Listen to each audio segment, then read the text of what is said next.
The first step in managing a couple's fertility from the male perspective is to get a semen analysis done. But what happens after basic semen analysis? You know your count, motility and morphology. But what next? So let us see how can we use this basic WHO criteria semen analysis as a predictive thing for us to decide the next step of management.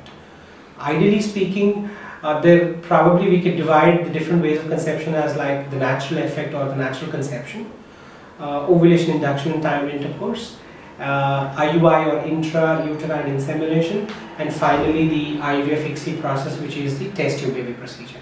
So let's see how can we go ahead with these four procedures just depending on the semen parameters, considering that all the female parameters are normal. So for a couple to consider going through a natural conception or ovulation, induction and timed intercourse, we say the ideal cutoff from a semen analysis perspective is a count of 15 million, a progressive motility or of 32%, or a total motile portion of 40%, and a normal sperm morphology of 4%. So for both these procedures, that is natural conception or timed intercourse, this should be ideal. And for us to look forward for an IUI treatment, that is intrauterine insemination, sperm parameters with a count of 10 to 15 million is considered normal, a progressive variety of motility of 30%, and sperm morphology of somewhere in between 2 and 4% will probably help them look forward for an IUI conception.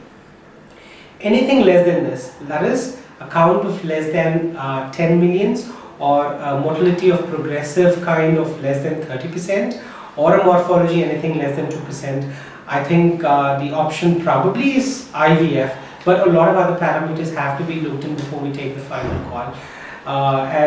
Sometimes the call of ICSI is taken when the count of very low, like probably 1 or 2 million with very little motility, and for all testicular biopsy samples, I think the best modality or the preferred treatment choice is ICSI, that is intracytoplasmic sperm injection.